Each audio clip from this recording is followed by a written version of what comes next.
أعوذ بالله من الشيطان الرجيم. بسم الله الرحمن الرحيم. واتل عليهم نبأ نوح إذ قال لقومه يا قوم إن كان كبر عليكم مقامي وتذكيري بآيات الله فعلى الله توكلت فأجمعوا أمركم وشركاءكم ثم لا يكن أمركم عليكم غمة ثم اغضوا إلي ولا تنذرون. انہیں نوح کی سرگزشت سناؤ جب اس نے اپنی قوم سے کہا تھا کہ اے میری قوم کے لوگو، اگر میرا تمہارے درمیان رہنا اور اللہ کی آیتوں کے ذریعے یاد دہانی کرانا تم پر شاق گزرتا ہے تو میرا بھروسہ صرف اللہ پر ہے. تم اپنا منصوبہ باندھ لو اور اپنے ٹھہرائے ہوئے شریکوں کو بھی ساتھ لے لو اور تمہارا منصوبہ تم پر گنجلک نہ رہے. پھر میرے خلاف جو کچھ کرنا چاہتے ہو کر ڈالو اور مجھے ہرگز مہلت نہ دو. یہ سورہ یونس کی 71 نمبر کی آیت ہے. اس میں نوح علیہ السلام کی قوم کا تذکرہ اجمالاً اللہ تعالیٰ فرما رہے ہیں تاکہ اللہ کے نبی صلی اللہ علیہ وسلم کی تسلی ہو جائے کہ اس سے پہلے بھی پیغمبروں کے ساتھ ایسا ہی معاملہ کیا گیا. جب انہوں نے دعوت حق پیش کی تو ان کی مخالفت کی گئی اور پھر تکذیب کرنے والوں کا کیا انجام ہوا اس کا ان 3 آیتوں میں اللہ تعالیٰ نے تذکرہ کیا. نوح علیہ السلام جو سب سے پہلے انسانی آبادی کی طرف رسول بنا کر بھیجے گئے تھے. نوح علیہ السلام کا دور جو تھا وہ حضرت آدم علیہ السلام سے 1000 سال تقریباً کے بعد کا دور تھا. حضرت آدم اور حضرت نوح علیہ السلام کے درمیان جو قومیں آتی رہیں ان میں کچھ زیادہ اختلافات نہیں پیدا ہوئے. نے ایک ہی امت کہلائی. اس لیے نوح علیہ السلام کو آدم ثانی بھی کہا جاتا ہے. حضرت نوح کی اولاد سے ساری دنیا ان کی نسلوں سے چلی. نوح علیہ السلام پہلے پیغمبر اور رسول تھے جو اپنی قوم کی طرف بھیجے گئے تھے. تو اس میں ان کا تذکرہ آ رہا ہے کہ اللہ تعالیٰ نے ان کو ایک بڑی عمر عطا فرمائی تھی اور تقریباً 950 برس تک وہ قوم کو تبلیغ کرتے رہے. وَلَقَدْ أَرْسَلْنَا نُوحًا إِلَىٰ قَوْمِهِ فَلَبِثَ فِيهِمْ أَلْفَ سَنَةٍ إِلَّا 50 عَامًا فَأَخَذَهُمُ الطُّوفَانُ وَهُمْ ظَالِمُونَ. سورہ عنکبوت 20ویں پارے میں اللہ تعالیٰ نے فرمایا کہ ہم نے نوح کو ان کی قوم کی طرف بھیجا جو ان کے درمیان رہ کر 950 برس تک تبلیغ کرتے رہے. 3 نسلیں گزر گئی ان کے سامنے سے، لوگ مان نہیں رہے تھے. 950 برس کے بعد بھی جو نتیجہ نکلا وہ صرف چند لوگوں آپ پر ایمان لائے تھے. اس کی وجہ سے پوری کی پوری قوم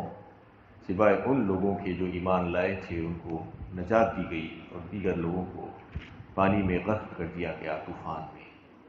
اس کا تذکرہ اللہ تعالیٰ ان آیتوں میں فرما رہے ہیں. وَاتْلُوا عَلَيْهِمْ نَبَأَ نُوحٍ کہہ کر سب سے پہلے کہ آپ انہیں نوح کا واقعہ پڑھ کر سنا دیجئے. اللہ کے نبی صلی اللہ علیہ وسلم سے کہا جا رہا ہے کہ اپنی قوم کو مشرکین عرب اور قریش اور دیگر قبائل کو آپ نوح علیہ السلام کا واقعہ پڑھ کر سنا دیجئے. وَاتْلُوا عَلَيْهِمْ نَبَأَ نُوحٍ ان کی خبر دے دیجئے. اذ قال لقومه يا قوم ان كان كبر عليكم مقامي وتذكيري بآيات الله. کیا کہا تھا انہوں نے، اس کا اللہ تعالیٰ یہاں پر ذکر فرما رہے ہیں کہ انہوں نے اپنی قوم سے کہا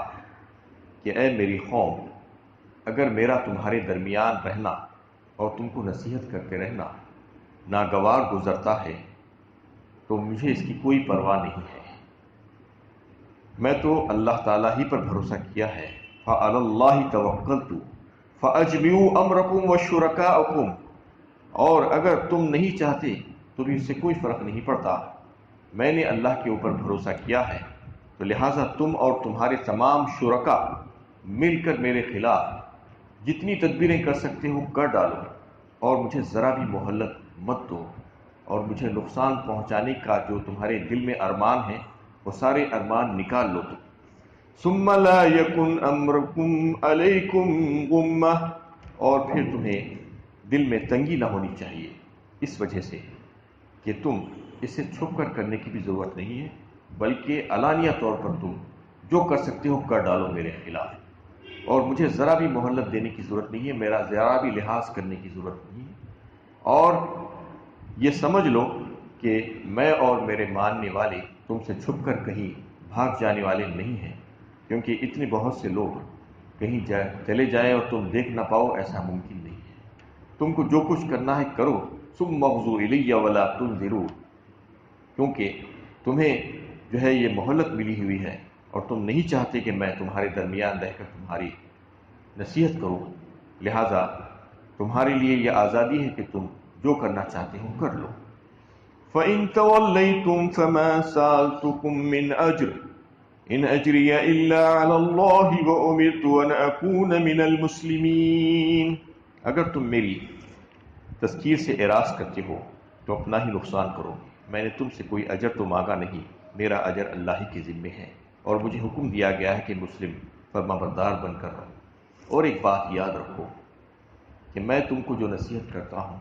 میں اس کا صلہ تم سے کچھ بھی نہیں مانگ رہا ہوں، تمہارے اوپر کوئی بوجھ یا تاوان نہیں پڑ رہا ہے کہ تم اس کی وجہ سے پریشان ہو، میرا اجر تو میرے رب کے ذمے ہے، میں اجر تم سے نہیں مانگتا، میں صلہ اس کا تم سے نہیں مانگتا۔ اور پھر ایک بات یہ کہ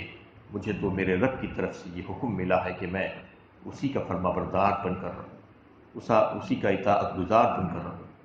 اور جو حکم مجھے دیا جا رہا ہے میں حکم اور پیغام تم لوگوں تک پہنچا دوں، میں تم سے اور کوئی خواہش نہیں رکھتا، نہ کوئی مال کی اور نہ کوئی دیگر جو تمہاری طرف سے مدد کی۔ فَكَذَّبُوهُ فَنَجَّيْنَاهُ وَمَن مَّعَهُ فِي الْفُلْكِ وَجَعَلْنَاهُمْ خَلَائِفَ وَأَغْرَقْنَا الَّذِينَ كَذَّبُوا بِآيَاتِنَا فَانظُرْ كَيْفَ كَانَ عَاقِبَةُ الْمُنذَرِينَ، مگر انہوں نے جھٹلایا تو ہم نے اس کو اور ان لوگوں کو جو ان کے ساتھ کشتی میں تھے بچا لیا اور ان کو بااقتدار بنایا۔ جن لوگوں نے ہماری نشانیوں کو جھٹلایا تھا ان کو غرق کر دیا، تو دیکھو جن لوگوں کو خبردار کر دیا گیا تھا ان کا کیا انجام ہوا۔ اور پھر کہہ دیا گیا کہ اگر تمہارے سامنے یہ ساری حقائق اور اللہ تعالیٰ کی طرف سے جو معجزات اور نشانیاں اور دلائل پیش کیے جا چکے ہیں، اس کے باوجود تم اگر اعراض کرتے ہو، نہ مانتے ہو تو نہ مانو۔ اور پھر اس کے بعد ان کا انجام بد کیسا ہوا بتایا گیا کہ اللہ تعالیٰ نے حضرت نوح اور ان کے ہاتھ پر ایمان لانے والے جو لوگ تھے ان کو نجات دی، اور پھر جو لوگ ایمان نہیں لائے تھے، تکذیب کیے جا رہے تھے، ان کو غرق کر دیا گیا چھٹلانے کے انجام میں۔ فانظر کیف کان عاقبۃ المنذرین، دیکھو جن لوگوں کو خبردار کر دیا گیا تھا ان کا کیسا انجام ہوا، اللہ تعالیٰ نے اس میں پیش کیا۔ یعنی یہاں پر اس سرگزشت کے ان پہلوؤں کو پیش کیا گیا ہے جن سے دعوت حق کو پیش کرنے کے معاملے میں حضرت نوح علیہ السلام کی غیر معمولی جرأت کا مظاہرہ اور کمال درجے کے عزم اور توکل کا اظہار ہوتا ہے۔ دعوت حق کو رد کرنے والوں کے برے انجام سے بھی آگاہی ہوتی ہے۔ یہ چیلنج تھا جو نوح علیہ السلام نے قوم کی مخالفانہ سرگرمیوں پر کیا تھا، اس سے اندازہ ہوتا ہے کہ ایک پیغمبر کو اپنی دعوت کی حقانیت کا کتنا یقین ہوتا ہے۔ یہ آیت اس بات کی بھی صراحت کرتی ہے کہ نوح علیہ السلام سب سے پہلے پیغمبر تھے جو انسانی آبادی کی طرف پیغمبر بنا کر بھیجے گئے تھے، اور پھر ان کا دین اسلام ہی تھا، وہ سب سے پہلے مسلم تھے، جیسا کہ کہا گیا ہے اس آیت میں کہ مجھے حکم دیا گیا ہے کہ میں سب سے پہلا فرما بردار اور اطاعت گزار اور حکم بردار بن کر رہوں۔ پھر کشتی میں انہی لوگوں نے پناہ لی تھی جو نوح علیہ السلام پر ایمان لائے تھے، جو لوگ ایمان نہیں لائے تھے وہ تو نیچے ہی رہے، اور پھر ان کا انجام کیسا ہوا کہ وہ غرق کر دیے گئے۔ نوح علیہ السلام کی قوم زمین میں با اقتدار قوم تھی، لیکن جب کفر کی پاداش میں اسے غرق کر دیا گیا تو اہل ایمان کے گروہ نے جسے اللہ تعالیٰ نے بچا لیا تھا، زمین کا اقتدار سنبھالا، ان کو خلافت دی۔ اللہ تعالیٰ نے اس میں ذکر فرمایا کہ وَجَعَلْنَاهُمْ خَلَائِفَ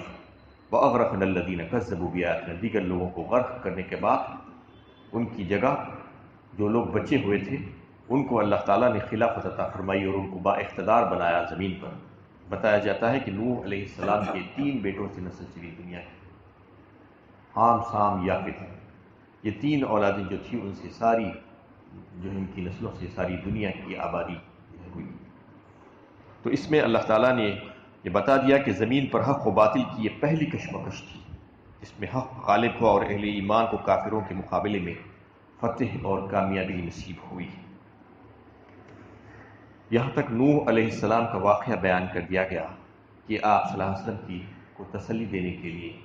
کہ آپ صلی اللہ علیہ وسلم کی بات بھی جو ہے قوم نہیں مان رہی ہے، کفار قریش آپ کے خلاف ہیں، تو ان کو بھی سمجھ لینا چاہیے کہ یہ پچھلے واقعات کو جان کر کہ رسولوں کی تکذیب اور آیات الہیہ کا انکار کرنے کا انجام کیا ہوتا ہے، کس قدر جو ہے ہلاکت اور تباہ کن ہے ان کا انجام۔ ثم بعثنا من بعده رسلا إلى قومهم فجاءوهم بالبينات فما كانوا ليؤمنوا بما كذبوا به من قبل كذلك نتبع على قلوب المعتدين۔ پھر اس کے بعد ہم نے کتنے ہی رسولوں کو ان کی قوموں کی طرف بھیجا اور وہ ان کے پاس کھلی نشانیاں لے کر آئے، مگر جس چیز کو پہلے جھٹلا چکے تھے اسے ماننے کے لیے تیار نہیں ہوئے۔ اس طرح ہم حد سے تجاوز کرنے والوں کے دلوں پر مہر لگا دیتے ہیں۔ نوح علیہ السلام کے بعد دنیا کو آباد کیا گیا اور اس کے بعد پھر سے لوگوں نے جب سرکشی کی تو رسولوں کو بھیجا گیا ان کی قوموں کی طرف، لیکن رسولوں کی بات کو قوم نے نہیں مانا، تو پھر ان کا انجام بھی کیا ہوا اللہ تعالیٰ نے اس میں بتایا کہ ایک بار جب کہ قوموں نے رسولوں کی تکذیب کی، اس کو جھٹلایا، جھوٹ کہا، تو ان سے پھر کبھی یہ نہیں ہوا کہ وہ اس کو سچ مان لیتے ہیں، یعنی حق کے آ جانے کے باوجود بھی حق کو تسلیم نہیں کیا ان کے دل سخت ہو گئے اور وہ حد سے نکل جانے والے لوگوں میں سے تھے۔ اس لیے اللہ تعالیٰ فرماتے ہیں كَذَلِكَ نَتْبَعُ عَلَى قُلُوبِ الْمُعْتَدِينَ، ان کے دلوں پر اللہ تعالیٰ مہر لگاتے رہے، یعنی یہ اس وجہ سے ہوا کہ لوگ اللہ کے کلام میں اور اللہ کے رسول کی باتوں کو ماننے سے انکار کیے، بغیر جانے بوجھے کے، اس میں غور و فکر ہی نہیں کیا، یعنی جو بات ان کے سامنے پیش کی جا رہی تھی کم از کم اس میں غور تو کر لیتے، سوچ و بچار کر لیتے کہ واقعی یہ حق ہے یا نہیں ہے، بغیر جانے بوجھے کے اس کا انکار کیا اور جھوٹا کہہ دیا۔ اور ایک بار جب انہوں نے اس کو جھوٹا کہا تو پھر سے انسانی نفسیاتی کمزوری ہے یہ کہ اس کو جب رد کر دیتا ہے تو پھر نظر ثانی کے لیے آمدہ ہی نہیں ہوتا۔ عام طور پر ایسا ہی ہوتا ہے، جو ضدی قسم کے انسان ہوتے ہیں، ضد اور ہٹ دھرمی کی وجہ سے، جو ایک شریف انسان ہوتا ہے وہ اگر کسی وجہ سے پہلے کسی بات کو رد کرتا ہے تو حق کے سامنے آ جانے کے بعد اس کو قبول کرتا ہے وہ بات، یعنی وہ اپنے پچھلی باتوں پر جمع نہیں رہتا، پچھلے گناہوں پر جو ہے نہیں رہتا ہے، بلکہ بات کو تبدیل کرتا ہے حق کے سامنے آ جانے کے بعد۔ اس میں مطالبہ کیا گیا ہے انہی لوگوں سے، لیکن قوموں نے عمومی طور پر رسولوں کی تکذیب کی، آیت الہیہ کا انکار کیا، ماننے سے انکار کیا، تو پھر اللہ تعالیٰ نے ان کے دل پر مہر لگا دی ان کی ہٹ دھرمی اور ضد کی وجہ سے۔ یہ دل پر مہر لگ جانے کا مطلب یہ ہے کہ اب حق اندر نہیں جا سکتا۔ ایسا ہی قیامت تک ہوتا رہے گا کہ رسول کی تکذیب کرنے والے جو لوگ ہیں اور اللہ کی آیتوں کا انکار کرنے والے جو لوگ ہیں، ان کو سمجھ لینا چاہیے کہ ان کو حق کو نہ ماننے کی وجہ سے اور گناہوں پر اڑنے کی وجہ سے حق کے سامنے آ جانے کے باوجود بھی تو پھر ان کے دل پر اللہ تعالیٰ مہر لگاتی جاتی ہے، اور جب مہر لگ جاتی ہے تو پھر حق اندر نہیں جا سکتا، ویسی ہی حالت میں چلے جاتے ہیں، توبہ کی توفیق بھی نہیں ہوتی۔ کئی ایک مقامات پر اللہ تعالیٰ نے اس کو بیان فرمایا، ختم اللہ علی قلوبہم وعلی سمعہم وعلی ابصارہم غشاوہ، آیا سورہ بقرہ پہلے ہی پائے کہ جو لوگ حق کو سمجھنا نہیں چاہتے، سامنے آ جانے کے باوجود بھی علم کا کھل کر آ جانے کے باوجود بھی اس کو نہیں ماننا چاہتے، اپنی ضد اور ہٹ دھرمی پر اڑے رہتے ہیں، تو پھر ان کے دل اور ان کے کانوں پر ہم مہر لگا دیتے ہیں اور ان کی آنکھوں پر پردہ ڈال دیا جاتا ہے۔ اب وہ دیکھ نہیں سکتے، سن نہیں سکتے۔ یہی معاملہ ہوتا ہے قوموں کا اور افراد کا جو اس قسم کی ضد اور ہٹ دھرمی میں پڑے رہتے ہیں۔ ان کے لیے اس میں بڑی عبرت ہے کہ ایسا کرنے سے باز آ جاؤ، اپنی اصلاح کر لو اور حق سامنے آ جانے کے بعد حق کو مان لو، ورنہ تمہارے دلوں پر بھی مہر لگا دی جائے گی۔ اللہ تعالیٰ سے دعا ہے کہ اللہ تعالیٰ ہمیں صحیح علم و عمل کی توفیق عطا فرمائے۔